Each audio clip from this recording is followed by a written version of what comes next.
Eden is a nonprofit development company. We're 43 years old, so we have a very old portfolio. Our first building was built in 1973.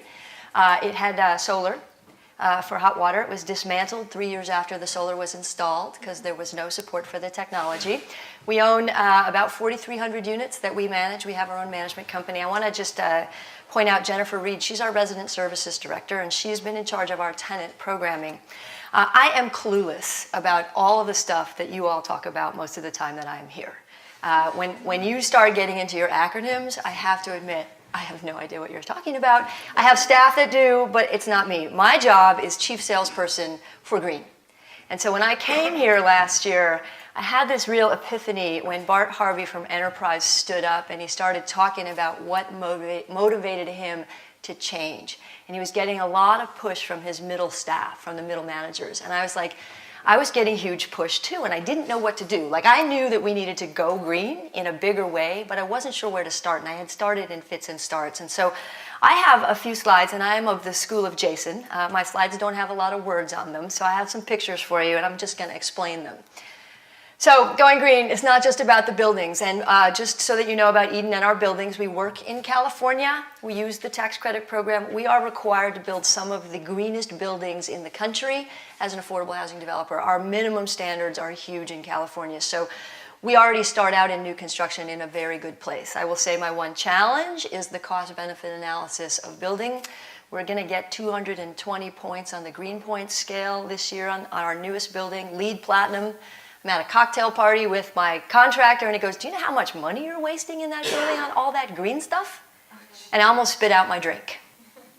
And I was like, "But my staff says we need to do all of this." He said, "Well, I'm not so sure." And I don't know yet that we have really good answers, because as we move up the scale on new construction, I worry that we're spending a lot of money on whistles and bells that may not necessarily have the return. And so I'll give you a story. In our own office building, we have these light bulbs that cost $50 each. They were supposed to last for 5 years. They lasted for 5 months. We were not very happy with that outcome. And so we really are working on, kind of what do you do in construction after the fact. But I'm going to talk to you about the portfolio and the existing buildings. I'm not going to talk about what we build, because a lot of people talk about that all the time. So we care about how we live and work in our buildings. And I'm going to just tell you that it really starts at the top. For all of you who are at the top of the food chain in your companies, it starts with you. If you do not buy this, raise your hand if you're a sustainability coordinator. If you don't buy this, the sustainability coordinator will get nothing done.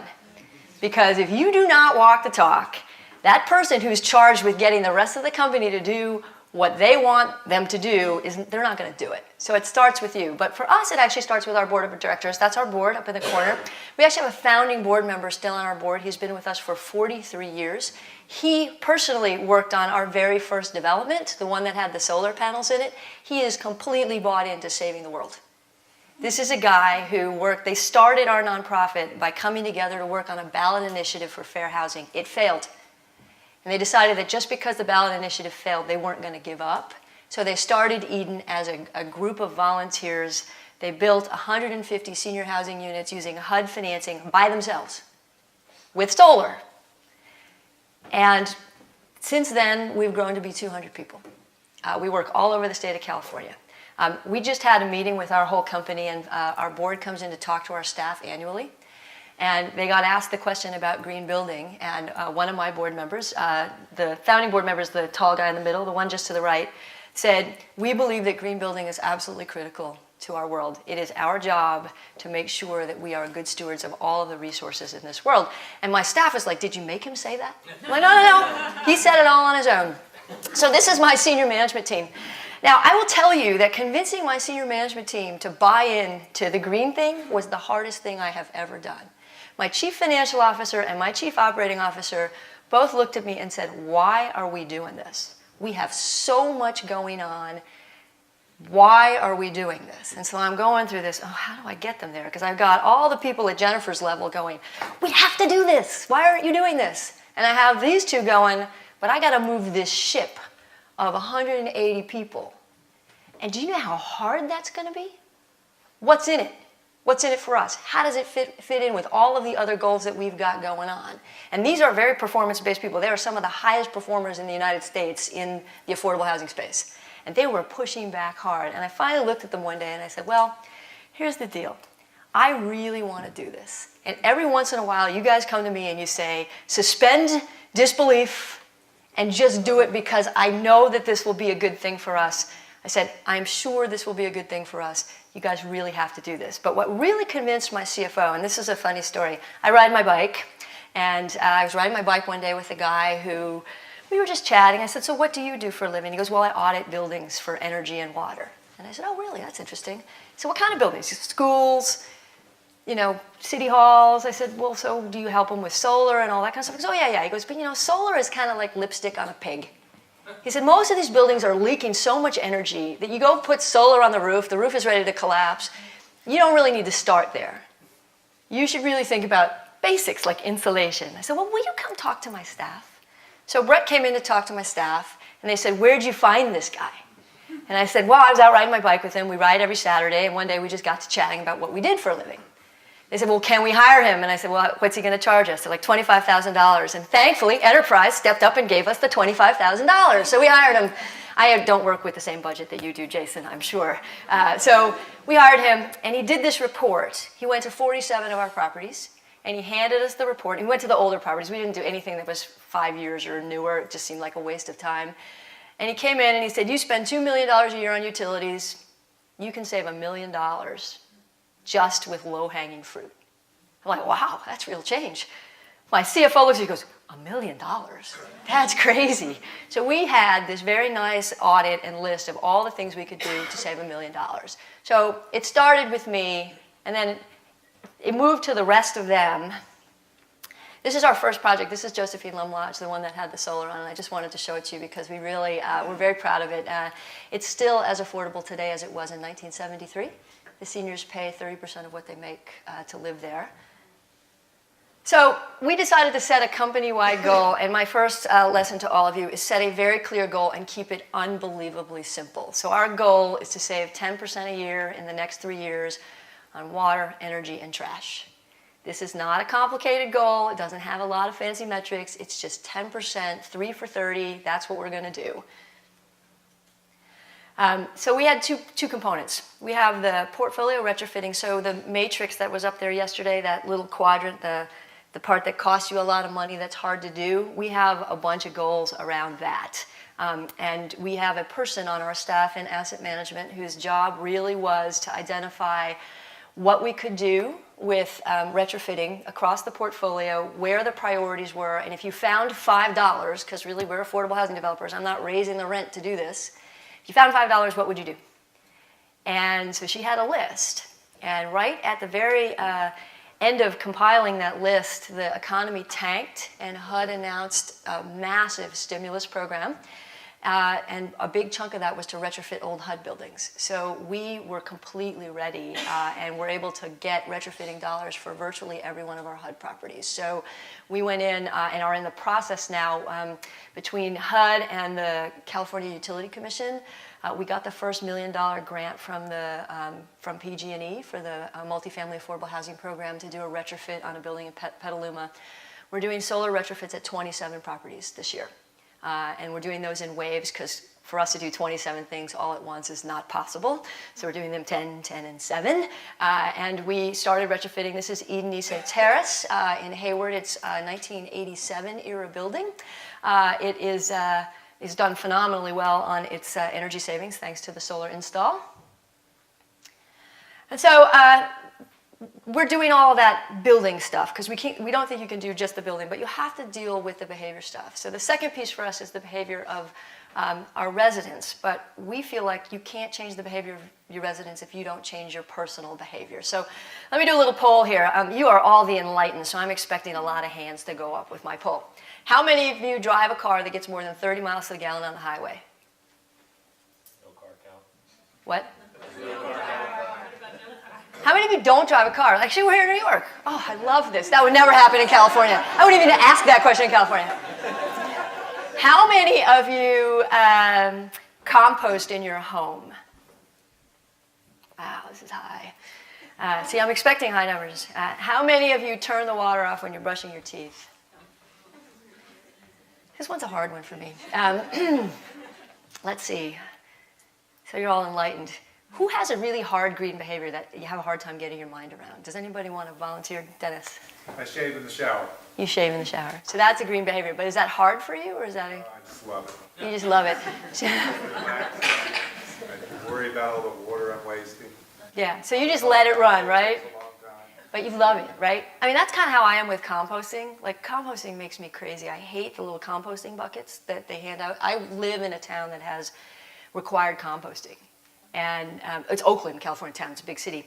But our solid waste reduction mandates are huge. And so I'm looking at this ugly green bucket going, I just don't want that in my kitchen, like anywhere. And I don't want scraps in my kitchen, just disgusting. So my staff, of course, knows about my problem, and they come into my office and say, we would like to compost in the central office. Like, oh, we're going to have all that gross trash. And so, and I eat apples as my snack, and the kitchen's on one end with the composting bin, and my meeting's always on the other end, and I'm thinking, oh, this is going to be so disgusting. They brought in a composting trainer for me. It was very good. We trained the whole staff. And my little sister composts at home voluntarily for her garden. And she bought me a composting bin that is very attractive. And so I tell this story because everybody has this thing about their own behaviors. Like, what do you do to get yourself to change your shaving behavior? Maybe you don't do anything. Maybe you pay it forward doing something else. But sort of my getting over myself was really a challenge. And so my middle managers, I have a green committee. These are the guys who really have the most enthusiasm about doing this. And they really wanted to do something. And so when I was here last year, I had a committee, a green committee that had 22 people. It would meet regularly for 3 or 4 hours. It would do pretty much nothing.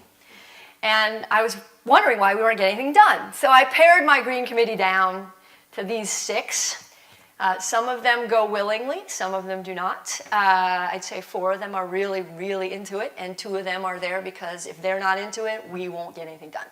And so this group is really the core group, and they have been charged with coming up with a 24-month schedule of things that we will get done over the next 24 months, both for staff behavior and for resident behavior. And we have check-ins. So every time we have a major corporate meeting or a staff meeting, they're on the reports. They're always on the standing agenda. What are we doing this month for green? Where are we going, and what are we doing? And who's on the committee? So Jennifer is my services director. She's in charge of all the tenant programs that we're doing. Michael is number 2 in property management. He really works with all the property supervisors, and if you don't have your property management staff vested, forget it. You're going nowhere. Melanie is our green asset manager. She's the woman responsible for all of the solar. She's not always very good at communicating. Indeed, some people would say she's pretty bad at it, and she has very high standards for the rest of us. And so she wants us all to do things, but she doesn't know how to get us to do that. So Jennifer's job is to help her communicate broadly. Ben is my newest hire. He came to me from MIT last year because we had to figure out how to measure. And I was trying to figure out how to measure, and he wanted a job in green building, and I had enough money to hire somebody for a couple of months. I said, why don't you come in? We hired him last month as a project manager, but he has been my kind of, what do you do about measurement? And he walked into my office on the first day, and he said, well, can we get WeGo-wise next week for all 80 of our properties? And I'm like, no, that will never happen. We will never get anything that technologically complicated in 6 weeks. It doesn't work, doesn't happen. We have 189 people. You're going to put in a new system. We're going to move slowly. But he has huge enthusiasm, so we're trying to make sure he gets to what he wants by the end of the thing. Rick is my facilities manager. This is the guy who works with all the maintenance guys. Every one of my maintenance guys has to be vested in this program. These are the guys that really, for me, they're in the field. Half of them don't speak English as a first language. None of them have college degrees.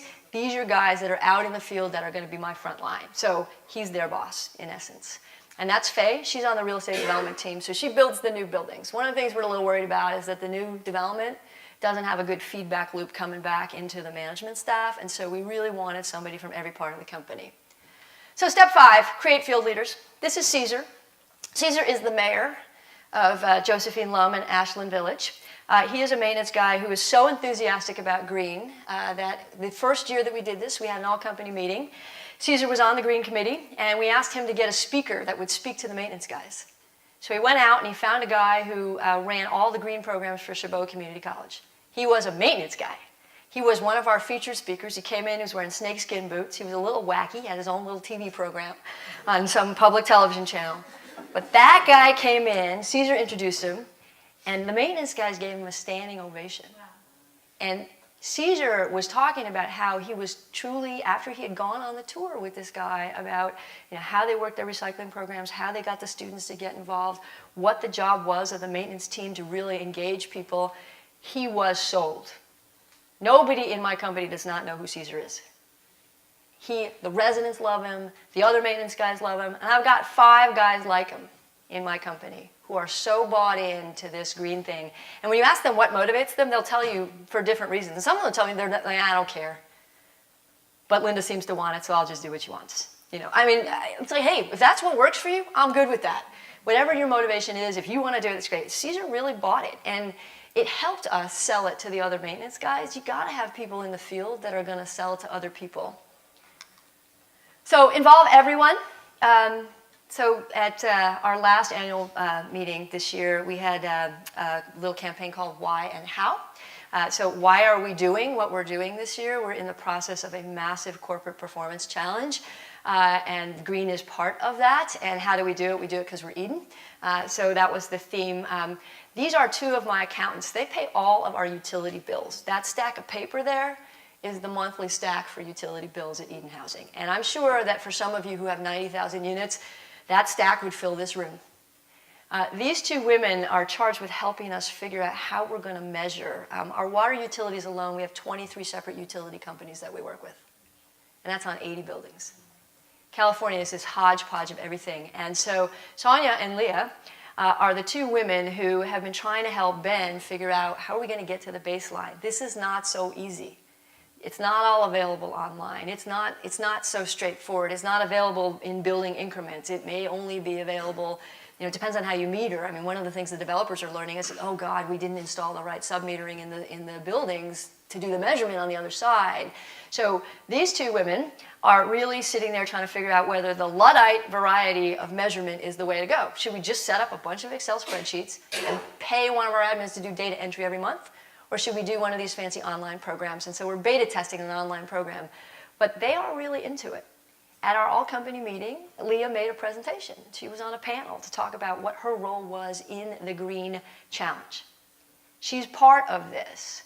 It's not, nobody is exempt. That's the other lesson. You cannot exempt anybody. So make a fashion statement. We don't buy a lot of tchotchkes, but we do buy a few.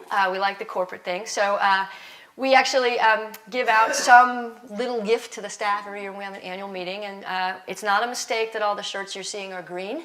We made all the shirts green because we wanted to be not very subtle about how green was important to us. And so these are the grocery bags, the Eden grocery bags, and we hope that when people get them, they actually use them in the grocery store. Who brings their own bags to the grocery? God, you people are so good. I sometimes forget, but I try. Again, green has been a part of every meeting for Eden. So this is our all-company meeting. Last year, we decided, this past year, that we would have a panel from every part of the company to talk about what they'd done for green. And Jennifer was the moderator. And we started with what motivated you for green. And this is a terrible picture because we took it off of a video. But LeJohn, the guy in the middle with the fur, he decided that, well, he didn't really buy the green thing originally. But one day he was out fishing. He loves to fish. And that he was sitting there, he was looking at all the trash floating in the river that he was fishing in, and it really made him mad. That's when he realized that maybe I had a point on the green thing, that maybe there was something that he personally could do. He actually is now the guy, he's so bought into the solar thing, he checks his little dashboard to see how many trees he's saving regularly, and if you were to walk up and ask him, how many trees are we saving? He'll tell you. Oh, I have solar at 3 of my properties, and this is how much our carbon reduction has been. And I'll be like, wow, I would never have thought it. The maintenance guys have been really interesting, and they love getting the attention. Demetrius, the guy in the middle, he actually lives at a property. All of our property managers are required to live on site. So they have to do what the residents do, which is another reason why we want them to be bought in. So he lives at Eden Ise, that first property I showed you with the solar panels, and he was kind of not totally converted until we put in the insulation in the retrofit.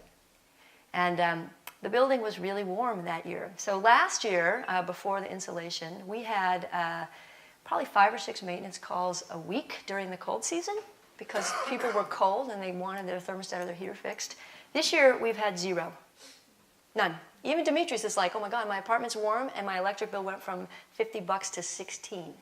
So they stand up and they tell their story to the rest of the staff. Like, here's why I'm doing this. And we really, it's been very helpful to us to have the staff tell the staff. I could preach at them for hours and be like, you know the Charlie Brown teacher thing? Wah, wah, wah, wah, wah, wah. We're not going there. So step 9 is train the staff. And where is the guy from WIN? Oh, there he is. We want to say thank you very much. We have a green operation and maintenance manual. We have to do this because we got HUD stimulus money.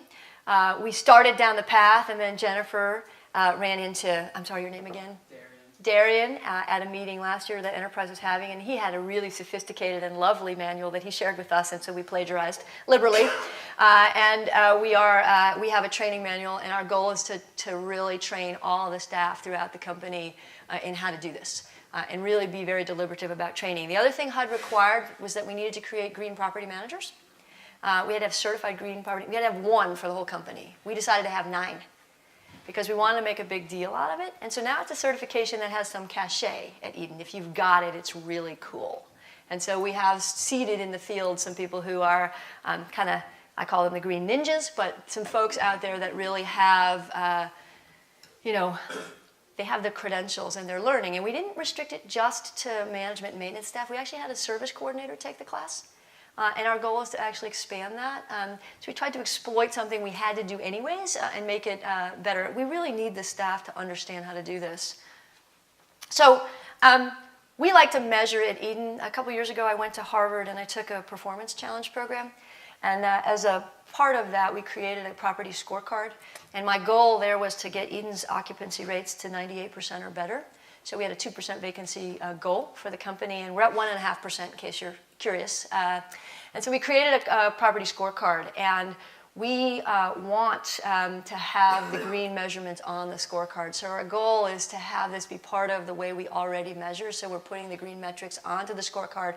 Our challenge right now is getting the baseline because it's a pretty big piece of metric measurement. But we want to use a system that we already have. And the scorecard is red-green. Green is good, red is bad. It creates a little competition in the company, which we actually kind of like. Jason, I'm waiting for your sports guys. My maintenance guys love sports more than anything on the planet. When we go to meetings, they're all wearing like Yankees caps. Sadly, I'm a Red Sox fan, or Giants caps. And they would respond so well to seeing some of their sports heroes stand up and talk about this, but they really respond to contest. Like, they don't want to be red on the scorecard. So if their property is red, they're squirming.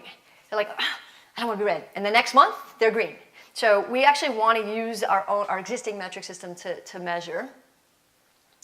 And then we have external accountability. We've actually announced what we're doing. We've talked a lot about what we're doing. This is my giant light switch for the solar celebrations.